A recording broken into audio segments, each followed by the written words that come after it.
بسم اللہ الرحمن الرحیم سیدنا کریم صلی اللہ علیہ وسلم۔ السلام علیکم معزز سامعین، میں ہوں وقاص احمد نون ہوشیار پوری اور آپ دیکھ رہے ہیں میرے یوٹیوب چینل کتاب نامہ۔ اور اب کی کتاب ہے الکھ نگری، مصنف ہیں ممتاز مفتی، صفحہ نمبر 19 سے شروع کریں گے۔ بسم اللہ الرحمن الرحیم، سیدنا کریم صلی اللہ علیہ وسلم۔ گوشت کی گٹھریاں۔ سامنے مسافر خانے میں فٹ پاتھ پر، سڑک پر مہاجر مرد، عورتوں اور بچوں کا ایک ہجوم زمین پر بیٹھا ہوا تھا۔ ان کی گردنیں لٹکی ہوئی تھیں، کندھے مڑے ہوئے تھے، آنکھیں یوں کھلی تھیں جیسے بند ہونے کی قوت نہ رہی ہو۔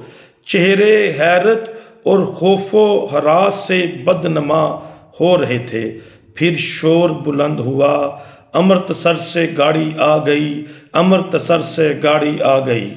سب لوگ پلیٹ فارم کی طرف بھاگے، لیکن مہاجر جوں کہ توں بیٹھے رہے جیسی کوئی بات ہی نہ ہو۔ میں نے سائیکل کو تالا لگایا اور انجانے میں اندر کی طرف چل پڑا۔ پلیٹ فارم پر پہنچا تو بو کا ایک ویلا آیا۔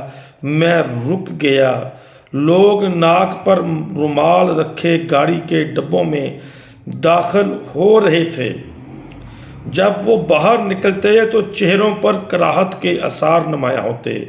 میرا جی نہیں چاہتا تھا کہ گاڑی میں داخل ہوا جائے، اس کے باوجود میں ادھر کھینچا جا رہا تھا، یوں جیسے خوف نے ہپنوٹائز کر رکھا ہو۔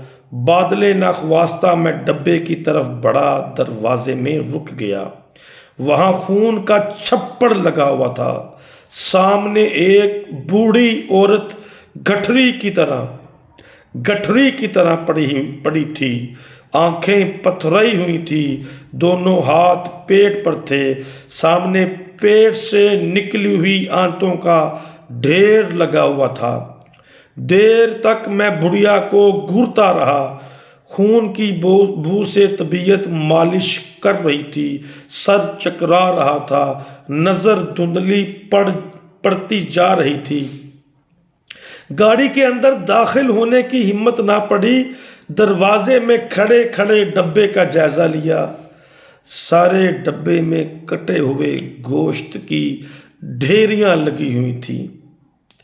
دو بازو اوپر تختے سے لٹک رہے تھے، دو کٹے ہوئے سر فرش پر لڑک رہے تھے، ایک بچہ ہک سے لٹک رہا تھا۔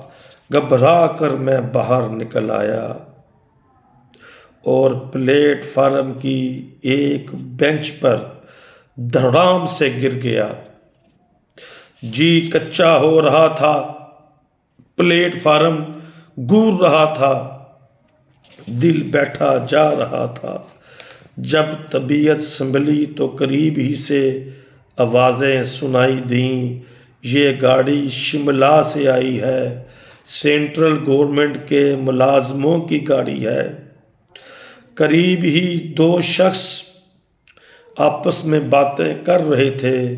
یاد ہے جب لاہور سے ہندو گورنمنٹ سرونٹس کی گاڑی گئی تھی تو ان کے گلوں میں ہار ڈالے گئے تھے، شاید شملہ میں ان کے گلوں میں بھی ہار ڈالے گئے ہوں۔ ہاں، اور ساتھ ہی امرتسر کے گنڈوں کو ہوشیار کر دیا گیا ہو کہ پہنچنے نہ پائیں۔ یہی ہندو مسلمان کا فرق ہے۔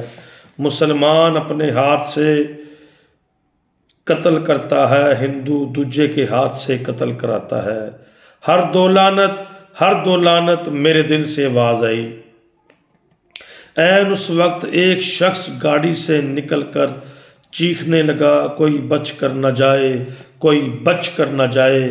اس کے منہ سے کف جاری تھا، آنکھوں سے خون ٹپک رہا تھا۔ پتہ نہیں اس وقت مجھے کیا ہوا، میری مٹھیاں از خود بند ہو گئیں، بازو ہوا میں لہرایا۔ کوئی بچ کر نہ جائے، میرے منہ سے چیخ سی نکلی اور میں جوش میں اٹھ بھاگا۔ میری کن پٹیاں پھڑک رہی تھیں، آنکھوں تلے گوشت کی گٹھریاں بندھی پڑی تھیں۔ باہر مہاجروں کے انبوہ کو دیکھ کر میں نے محسوس کیا جیسے وہ بھی کٹے ہوئے گوشت ہوں، صدمے کی گٹھریاں ہوں، بے بسی کی گٹھریاں، جیتی جاگتی لاشیں، کوئی بچ کر نہ جائے، میں نے جوش میں دہرایا۔ دفعتاً مجھے یاد آیا کہ میں نے ایک ہندو کو اپنے گھر میں پناہ دے رکھی ہے۔ نہیں نہیں، دل سے آواز آئی، فکر تونسی ہندو نہیں ہے۔ میں لڑکھڑایا اور بینچ پر بیٹھ گیا۔ یہ ہے سن 47 کی ہجرت کی کہانیاں، اور آج کا نوجوان کیا جانے کہ پاکستان کس طرح بنا ہے۔ میرے نوجوانوں، پاکستان بڑا مشکل بنا ہے، الفاظ نہیں ہے بیان کرنے کے لیے۔ ان شہیدوں کی قربانی ہے میرے نوجوانوں۔ دیکھتے رہیں یوٹیوب چینل کتاب نامہ یا حی یا قیوم سیدنا کریم صلی اللہ علیہ وسلم۔